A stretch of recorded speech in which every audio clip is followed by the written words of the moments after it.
Vote काटे और बढ़ाए हैं, ये कहा जा रहा है ना, इससे बहुत बड़ा फर्क पड़ा है, डेफिनेटली पड़ा है। लेकिन महाराष्ट्र की जनता ने, जैसे लोकसभा में जनता ने करके दिखाया था इम्पॉसिबल काम को पॉसिबल, क्या बीजेपी और आरएसएस के कार्डर वोट या जो उनसे इन्फ्लुएंस वोट प्लस 20% जो हेरा फेरी होती है इन मशीनों के द्वारा, उन दोनों के टोटल को हराया था देश की जनता ने। कहा? लोकसभा के इलेक्शन। महाराष्ट्र में सबसे बड़ा डर था। तुषार गांधी साहब आए, मैं बहुत स्वागत करता हूँ। मैंने देखा इनका, मैं ध्यान उधर कर, मैं माफी भी चाहता हूँ। उनका महाजन भी आएंगे तो मैं चाहूंगा तो मुझे अनकंफर्टेबल फील हो। नहीं, जगह भी ना बैठे, नहीं अनकंफर्टेबल फील होगा।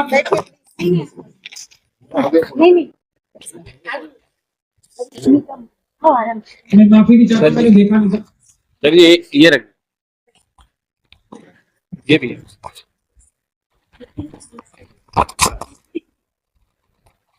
तो इस डर से ये 20% और आरएसएस के कार्डर वोट जो हैं वो कम ना पड़ जाएं, ये धांधली वोट बढ़ाने की फर्जीवाड़ा करके, इस पर भी मैंने परसों एक एफआईआर डिटेल में बना के कर दी है। मेरे ट्विटर हैंडल पे आप लोग सब देख सकते हैं।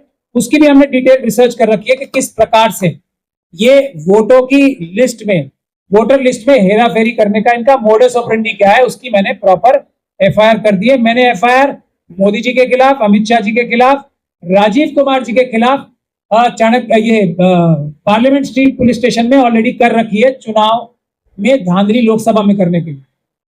तो ये हमारा एक पूरा फुल प्रूफ प्लान है। अब इसको मैं साफ तौर पे बोल रहा हूं कि ये हमारी सारी मेहनत सिर्फ 20% काम आएगी, 80% जन आंदोलन करना पड़ेगा। उसके लिए मेरा ये प्रपोजल है। अब तो सीनियर लोग भी मौजूद हैं, अगर वो चाहेंगे तो इसमें और बेटर कर सकते हैं। मैं ये गुजारिश करना चाहता हूं, कोलसे पाटिल साहब हैं, और कोलसे पाटिल साहब तो मिशन सेव कॉन्स्टिट्यूशन के पैटर्न भी हैं। मैं इन पे आंखें बंद करके भरोसा करता हूं, क्योंकि रीढ़ की हड्डी है और इनके घुटनों में भी थोड़ी प्रॉब्लम है, ये मुड़ते नहीं। तो और गर्दन में भी, ये दोनों घुटनों और गर्दन में भी प्रॉब्लम है इनके बहुत बड़ी, और कमर में भी है। ये तीनों चीजें झुकती नहीं है। तो ऐसे लोगों की आवश्यकता है इस वक्त। तो हमारा ये गुजारिश है कि जो भी लोग ये मॉक पोल कराना चाहते हैं, जैसा हमारे बहादुर महाराष्ट्र के गांव वालों ने किया, मैं उनके साथ हूं। मैं वहां आने को तैयार हूं और मॉक पोल दोबारा कराने को तैयार हूं, और इस बार कोई रोक नहीं पाएगा, ये मैं यहां से ऐलान कर। मैं महाराष्ट्र को लीड लेने के लिए आह्वान कर रहा हूं कि आप गांव गांव, कॉलोनी कॉलोनी, शहर शहर ये मॉक पोल कराओ, क्योंकि ये सबसे बड़ा आपका अधिकार है। जो आपका अभिव्यक्ति की आजादी का अधिकार है ना, वो कोई पुलिस, कोई सरकार छीन नहीं सकती। ये जो एफआईआर की है, ये भारतीय जनता पार्टी ने अपराध किया है, उन सारे अधिकारियों ने अपराध किया है। और अगर आप लोग, मैं आपकी कानूनी मदद कर रहा होता तो मैं इन सब लोगों को जेल भिजवाने का काम, ये सीधी सीधी बात है। तो जहां जहां लोग कराना चाहेंगे, हम लोग हाजिर हैं, हम आपको पूरी कानूनी मदद देंगे। ये आपको कराना ही चाहिए, बिल्कुल कराना चाहिए। हम देखेंगे भारत के संविधान के रहते, बाबा साहब के संविधान के रहते, किसकी हिम्मत और मजाल है ये मॉक पोल कराने से रोकेगा। हम इंश्योर करेंगे। अब आंदोलन तो चल रहा है, लेकिन उसको और एक मुखर रूप से करने के लिए हमारी ये प्रपोजल है, जैसे पहले हुआ था। एक तो जितने देश में आंदोलन हो रहे हैं, सबके सबसे गुजारिश है हमारी, किसानों से, बेरोजगारों से, और मराठा कम्युनिटी से, जाट कम्युनिटी से, पटेल कम्युनिटी से, जो भी अपने हक अधिकार मांग रहे हैं, पहला अपना बिंदु पेपर बैलेट से चुनाव रखें। हर समस्या की जड़ ये है, क्योंकि सरकार बदलेगी नहीं ना, आप कितना आंदोलन करते रहो। 100% देश की जनता अगर आरएसएस और बीजेपी के खिलाफ हो जाए, तो अभी इतनी क्षमता आ जाएगी इन मशीनों में बहुत जल्दी। आप किसी को वोट देते रहो, जीतेंगे वही। तो क्या जरूरत है मोदी जी को किसी की भी शक्ल देखने की? ड्रामा करने के लिए ताकि दुनिया को ऐसा ना लगे कि वोट मांग ही नहीं रही है, तो उसलिए ये हो रहा। इसीलिए करोड़ों करोड़ों रुपए खर्च किए जा रहे हैं अपने कार्डर्स पे। एक और नया तरीका इस बार जो हुआ है, पहले भी होता है बड़े लेवल पे, पैसे बांटे गए हैं उंगलियों पे निशान लगाने की। वोट इनको पता है कोई नहीं देगा, ऐसा तो सबको पता ही लग गया ना, अडानी अंबानी ने जो लूटा है सब जनता का ही है। ये 1,500 रुपए नहीं, 15-15, 20-20 हजार मिलने चाहिए। और कोई भीख नहीं मांगता ना, कोई मोदी जी से 5 किलो अनाज नहीं मांगता है। हम अपना हक अधिकार मांग रहे हैं। हर एक व्यक्ति अपनी जॉब करेगा, कोई अपना धंधा करेगा और लाखों रुपए महीना कमाएगा। क्षमता लाखों रुपए की है बहनों की, दे रहे हो तुम 1,500 रुपए, और वो भी उन्हीं का चुरा के अडानी अंबानी को देके।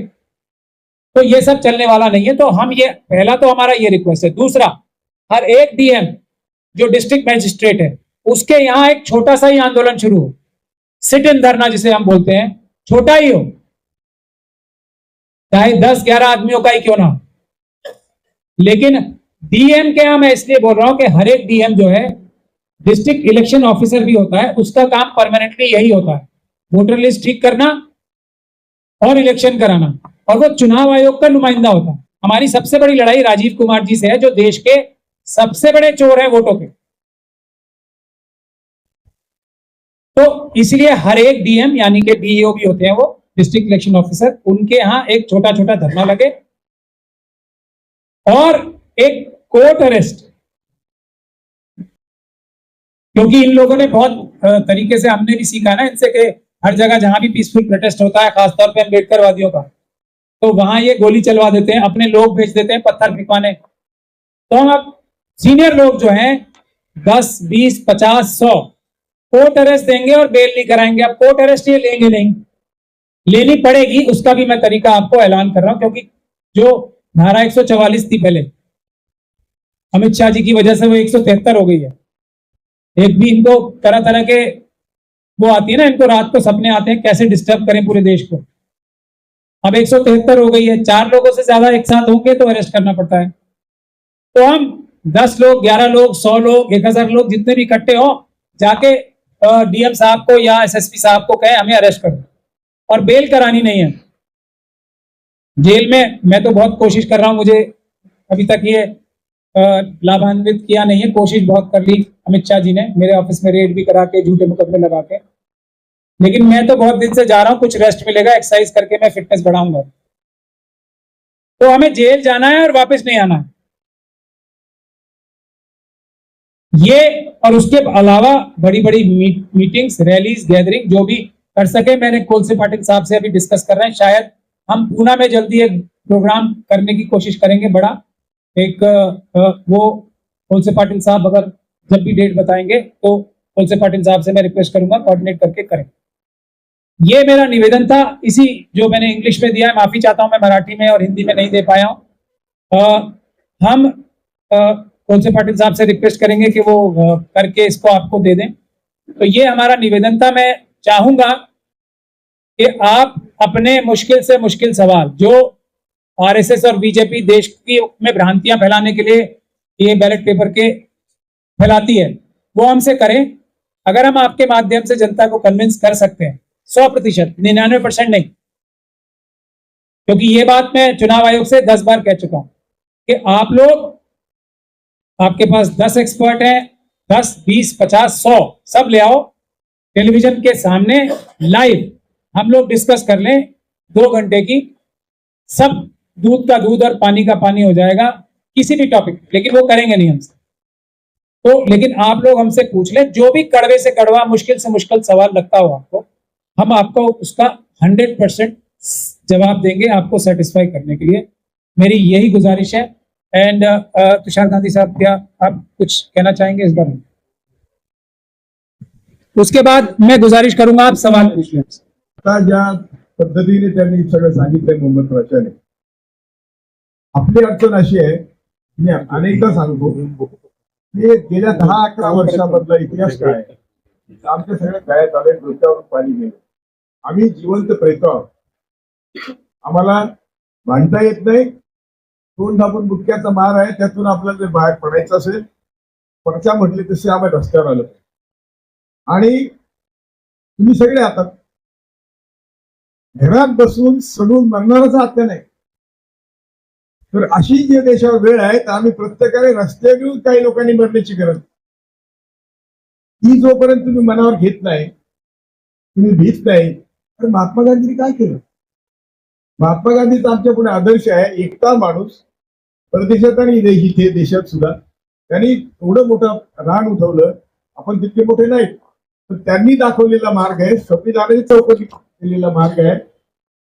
सगळा महाराष्ट्र आम्हाला ऐकतोय. आम्ही महाराष्ट्रातल्या सगळ्या जनतेला विनंती करतो, कालचा निकाल 100% फ्रॉड आहे आणि त्याची मागणी बॅलेट पेपरवर आम्हाला होती अशी आम्ही काल पुण्यात शपथ दिली आणि त्या शपथेप्रमाणे आम्ही पुन्हा येणाऱ्या कुठले इलेक्शन वोट दिया था कल और बोला था कि हम किसी हालत में बैलेट के सिवाय वोटिंग नहीं करें और ये हम कर सकते हैं. फक्त आता आपल्याला महाराष्ट्राने देशाला आदर्श घालून दिला पाहिजे. जसा मरकडवाडीने आदर्श घालवलाय, देशापुढे आदर्श उभा राहायला पाहिजे. तुम्ही ठीक आहे, आता तुम्ही आमची मतं बोलली, आता आमची खरी मतं घ्या. तर त्यांनी सांगितलं की आम्ही कधीच बीजेपीला मत देत नाही, तरी बीजेपीला 1000 मतं कशी पडली. वही मैं बोला उनको कि हम भी उसके खिलाफ पिटिशन करेंगे, ये हमको रोक नहीं सकते. हमने भी बोला है, कल उनको मैसेज दिया है. वो एमएलए की अभी बात हो गई थी, ये जो जानकर करके एमएलए है उनकी मेरी अभी बात हुई थी. वो बोले कि हम पिटिशन करने को तैयार है. वो जानकर चुनकर आया है, वो एनसीपी का कैंडिडेट है, चुनकर आया है, तो भी बोलता है कि वो वोटिंग होना चाहिए. इसीलिए होना चाहिए कि दूध का दूध पानी का पानी, जो बोलते हैं हमेशा वही करना है. तो मैं आप सबको और महाराष्ट्र के फेसबुक के माध्यम से महाराष्ट्र को विनती करता हूं कि हम ये जीत सकते हैं. फडणवीस फ्रॉडुलेंटली बैठा है. पहले भी 2014 में फडणवीस को कभी भी फ्लोर टेस्ट देना नहीं पड़ी. 2014 से 19 तक उन्होंने फ्लोर टेस्ट नहीं दिए. ये पहली सरकार है देश में जो फ्लोर टेस्ट न देते हुए 5 वर्ष साल रहा. और बाकी का तो आप जानते, जिन्होंने उसको मदद करी उनके घर तोड़ के, उनकी पार्टियां तोड़ के फडणवीस अभी सीएम बने. यदि सुप्रीम कोर्ट अलर्ट होता और सुप्रीम कोर्ट चंद्रचूड़ ने जो जजमेंट दिया होता, सब बोले गलत है लेकिन सरकार चल रही है, ये सब आज जेल में होते, डिस्क्वालीफाई का होते, ये लड़ ही नहीं सकते थे. ये बात है. आज महाराष्ट्र ये लोग नंबर 2, 3, 1 हे लढूच शकत नव्हते इलेक्शन. तेव्हा अशा परिस्थितीमध्ये सुप्रीम कोर्ट फक्त अलर्ट नव्हतं किंवा आपण कमी पडलो सुप्रीम कोर्टात हे करण्यासाठी. परंतु आजही आपण वेळ गेलेली नाही. अजून एक फडणवीसची झोप आपण उडू शकतो. फक्त महाराष्ट्राने आमचं म्हणजे आम्ही सगळ्यांचं मिळून आमच्या टीमचं ऐकलं पाहिजे आणि बॅलेट पेपरशिवाय आम्ही मागे येणार नाही असं आम्ही प्रतिज्ञा केली. जय भारत, जय महाराष्ट्र. स्ट्रैटेजी होती है वो विक्ट्री के लिए नहीं होती, लेकिन अलग अलग स्ट्रैटेजीज के साथ एक क्वेश्चन मार्क का लगेगा ना. और अभी चुनाव आयोग की नियुक्ति पे सुप्रीम कोर्ट में पिटीशन चल रही है.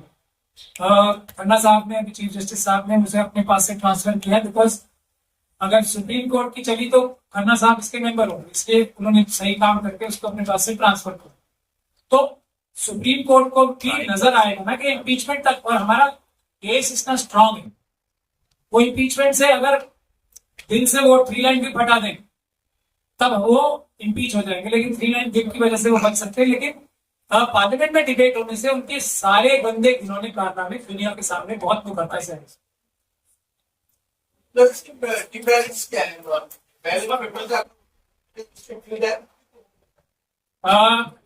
बिल्कुल सही बात है. हर प्रोसेस के मेरिट्स भी होते हैं, डीमेरिट्स भी होते हैं. मैं तो उसका समर्थक हूं और मैं आपका शुक्रिया अदा करता हूं कि मेरे से ही आप उसके डीमेरिट्स पूछ रहे हो. तो डीमेरिट्स उसके लिए हैं, मैं इसीलिए करूं, मैंने कहा कड़वा सवाल मुझे. डीमेरिट सिर्फ एक है और मैं ये पूरे जिम्मेदारी के साथ और चैलेंज के साथ कहूंगा कि वोट काउंटिंग में इन परिस्थितियों में अगर नंबर ऑफ जो लोग चुनाव की प्रक्रिया में लोग इन्वॉल्व होंगे वो काउंटिंग वाले दिन अगर नहीं बढ़ाए जाएंगे तो इसमें काउंट करने में थोड़ा सा टाइम लगेगा. मेरे ख्याल से डबल ट्रिपल टाइम लग सकता है, 1 दिन लग सकता है लोकसभा के चुनाव पूरे होने. ये इसका एक डीमेरिट है. इसके अलावा मैंने सबको चैलेंज किया है, कोई दूसरा डीमेरिट इसका कोई बता दे तो मैं उसको सलाम दूंगा, कोई दूसरा फीडबैक नहीं। तो संजाब कुमारी साहब का जो लास्ट में जो स्टेटमेंट आया है कि मुसलमानों एक हो जाओ, ऐसा उससे उससे भी बहुत ज्यादा फर्क नहीं, मैं ये देखिए, मैं इस बात लास्ट मोमेंट पे आके उनको बोलने की जरूरत नहीं थी ये बात। एक मिनट, नहीं सही, बहुत इंपॉर्टेंट सवाल है। मेरा देखिए, मैं तो अपनी बात बता सकता हूँ। मैं 200 मुस्लिम लीडर्स को अगर आप कहें तो मैं चिन्हित तभी करूंगा, आरएसएस का एजेंट मानता हूं। जैसे मैंने जयराम रमेश जी और उनको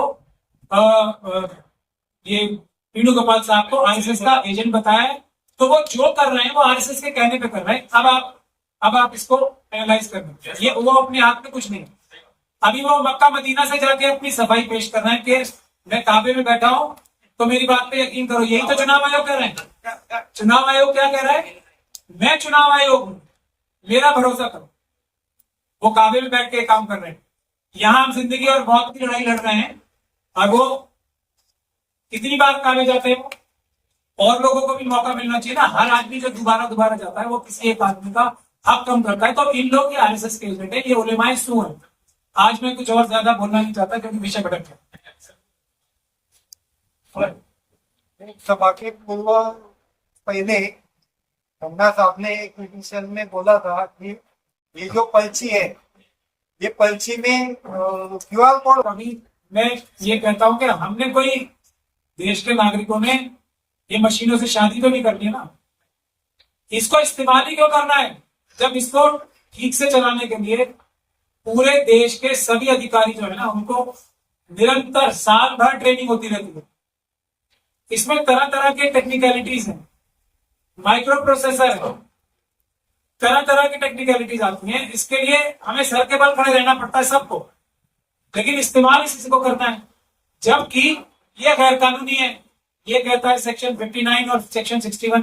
तो इसको क्यों कहना है? मेरे तो जो 100% वोट ये वीवीपैट स्लिप्स काउंट करने की बात करते हैं ना, मैं टेक्निकली तो आपको अभी पूरी उसकी डिटेल्स बता सकता हूँ। मैं एक ही बात करके खत्म कर रहा हूँ, वही कि हमने शादी तो नहीं की है ना। ये 1.5 लाख की 2-2 लाख की मशीनों का सिस्टम क्यों रखना है अगर फिर हाथ से सारे 100% वीवीपैट के स्लिप्स काउंट करने हैं? सीधा पेपर बैलेट से ही चुनाव कराओ ना। मतलब कोई हमारी कोई गठबंधन थोड़ी बना हुआ है, मशीनों से ही चुनाव होना है। पूरी दुनिया में रिजेक्ट है, लेकिन चुनाव मशीनों से होना है। ये कैसे ठीक से काम करेंगी, इसके लिए हम सबको उल्टे लटकना है। ये कौन सा तरीका है? सुप्रीम कोर्ट में सही न्याय मिलता है, ऐसा सवाल है। देखिए बिल्कुल सीधा सीधा जवाब, मैंने आज तक एक भी जजमेंट ऐसी नहीं देखी है जो वीकर सेक्शन को होलिस्टिक जस्टिस देती है। और देश के नागरिक जो है वीकर सेक्शन है। मैं आज ये स्थिति पहुंचा, वोटर्स वीकर सेक्शन मैंने आज तक नहीं देखी। अगर किसी ने देखी हो सुप्रीम कोर्ट या किसी भी हाई कोर्ट की जबरदस्त, मैंने नहीं देखी। मेरी जनता को तो ये बात समझ में आई हुई है। ये जनता का, मैंने अगर आप शुरू से आगे तो सुनते, जनता को आ चुकी है, लेकिन हमारी पॉलिटिकल पार्टीज को नहीं आ रही। और जो सैयद शुदा है वो आरएसएस के आदमी, मैं आपको पहले बता दूं, तो उनके ऊपर बात, जब वो कपिल सिब्बल साहब उनके लिए गए थे ना लंदन में प्रेस कॉन्फ्रेंस करने, मेरी ये बात कभी समझ में आती। और ये जो अभी इंडिया टुडे ने उनका स्टिंग ऑपरेशन किया है, वो स्टिंग ऑपरेशन नहीं था, वो मिली भगत था। वो 70 करोड़ रुपए 52 करोड़ रुपए मांग रहे हैं। ऐसा व्यक्ति कभी भी देशभक्त नहीं होता, संविधानवादी नहीं होता, चोर ही होता है।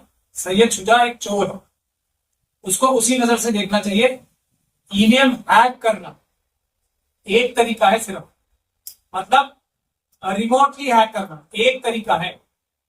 उसके अलावा 3 दर्जन तरीके मैं आपको अभी गिनवाना शुरू करता हूँ। ईवीएम की मशीनें बदली जाती हैं। ईवीएम की मशीनों पे जो मैंडेटरी प्रोविजन है कि जो एनग्रेव्ड होने चाहिए नंबर, वो नहीं, जो सिंबल लोडिंग यूनिट के टाइम पे, जो माइक्रो प्रोसेसर की बात हो रही है ना, सिंबल लोडिंग यूनिट के टाइम पे इंटरनेट से कनेक्टिविटी होती है और तीनों मशीनें एसएमई से कनेक्ट होती है।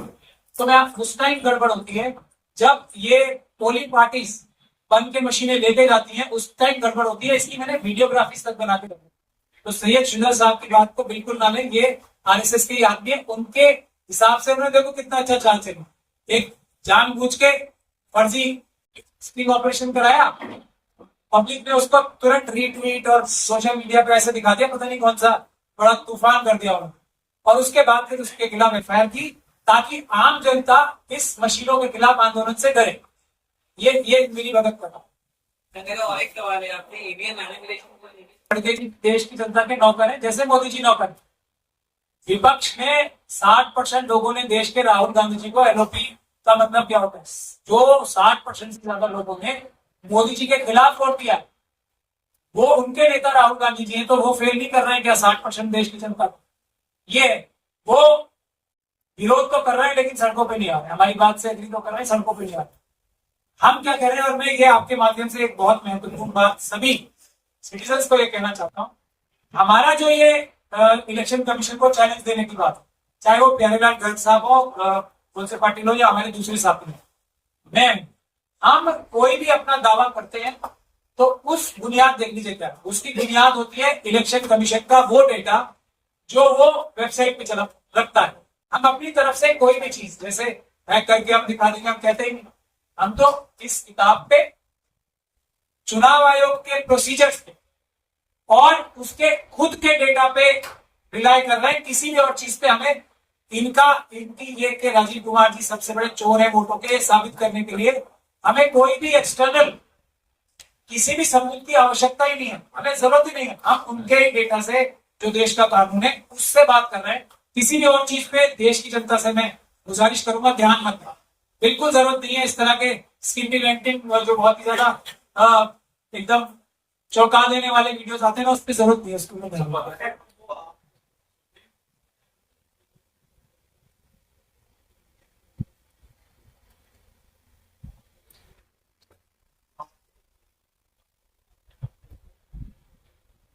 ये मार्गंडवादी जो गांव है ये तो जीतने के बाद कर रहा है ना।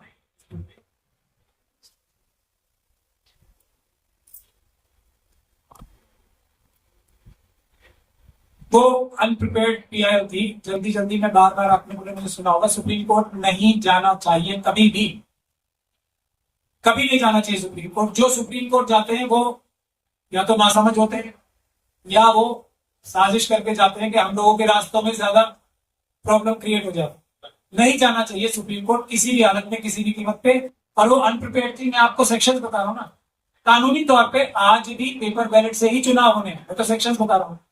अगर वो लिमिट में डिसमिस हुई है तो उसका ज्यादा हमें फर्क पड़ेगा।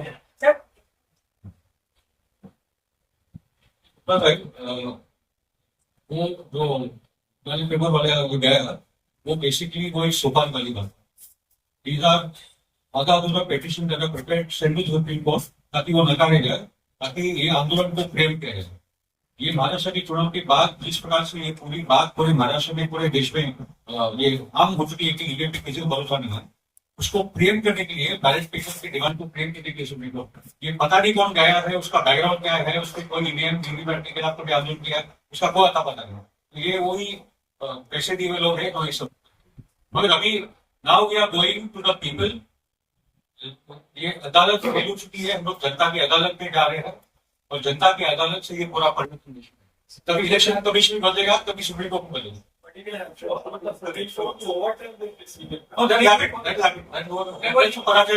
वो लिमिट में डिस्कस हुई है तो उसका असर नहीं होगा। हम लोग भी इतने बेवकूफ नहीं है, we have also prepared our battle lines very carefully. इतना नासमझ हम भी नहीं है, नहीं तो अब नहीं हुआ। वो लिमिट में मतलब वो एडमिशन के टाइम पे डिस्कस हुआ, that is not binding law, it is not a detailed judgment, so therefore it will not happen.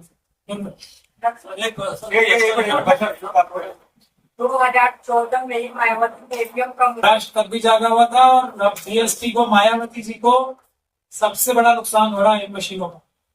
सबसे बड़ा नुकसान अगर किसी को हुआ है तो उस पार्टी को। मगर मैं ये कह रहा हूँ आपसे कि जनता जागी हुई है, हम लोगों की कमी है जो हम लोग किसी भी तरीके से प्रोमिनेंट हो गए। और सबसे बड़ी जिम्मेदारी ऑपोजिशन पार्टीज की है, क्योंकि जनता ने उनकी जिम्मेदारी लगाई है कि वो सरकार के ऊपर इफेक्टिव लगाम लगाएं, उसमें वो पूरी तरह से फेल हो चुके हैं। इसीलिए अब हम उनके ऊपर डिपेंड नहीं कर रहे। अगर राहुल जी आएंगे, दूसरे लीडर्स आएंगे तो वो हमारे से आगे आके खड़े होंगे, कोई इसमें कोई गुरेज नहीं।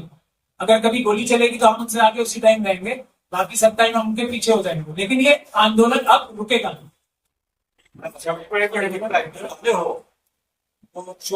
चोरी करके जो जीपे सीटों पे बैठ गए हैं, जो आपके प्रोडिक्शन डाले हैं, जब वो लोग डिस्क्वालीफाई हो जाएंगे तो अगर वो कुर्सी पे बैठ के कोई ऐसे टेंडर्स के को साइन किए हैं, कोई ऐसे ऑर्डर दे चुके हैं, तो उसका क्या होगा? वो सब गैर कानूनी है। एक पहले धारा थी 409 क्रिमिनल ब्रीच ऑफ ट्रस्ट। गैर कानूनी तरीके से अगर कोई खर्चा किया है तो वो उसको अपनी जेब से देना पड़ेगा और वो एक उम्र कैद तक की सजा होती है इसमें अपराध में। इसके भी हम लोग इंशाल्लाह आगे बढ़ेंगे। वो नेक्स्ट स्टेप है। पहले पहली मंजिल, उसके बाद दूसरी मंजिल। वो भी हम प्लान में रखे चले। Jain Last 10 years, we know that BJP government come in. When second time they came in power, everyone was going there's a problem in the area. But still no action is taken, sir. In the last so many meetings, I have told many people in the press conference that EVM should be stopped. But nothing is happening, and again this time same will happen. So we cannot do anything. They are in power, they can tell you whatever they want. So finally we won't get any justice. What is the problem with that? ये आपके सवाल में ही आपका जवाब भी है। What should I answer to that? People see now Supreme Court, Election Commission, अभी PT गोवाला साहब ने तो बोला ही है ना, I'll translate it into English for your convenience because you are asking question in English. देखिए, now Supreme Court, the Election Commission, the opposition parties will have to face the people, the biggest court of the country. It is their fault, all of them put together.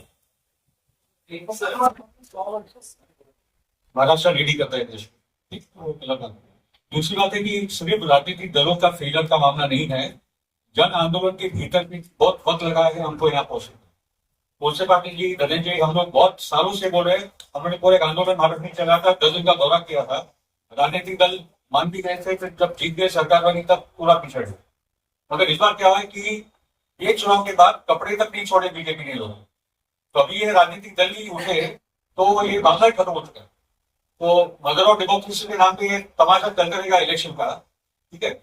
और एक undeclared dictatorship और emergency चल रही है। मुद्दा ये है कि अभी राजनीतिक अभी बात है कि जन आंदोलन ने रास्ता बता, मतलब जनता ने बता दिया रास्ता। और जनता अभी जन आंदोलन में भी बहुत सारी अपनी मेजोरिटी आ चुकी है।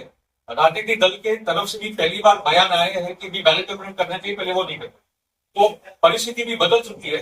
ये बदली हुई परिस्थिति में अभी आंदोलन खड़ा होना ही है, ये हमारा मानना है। और ये आंदोलन खड़ा हो not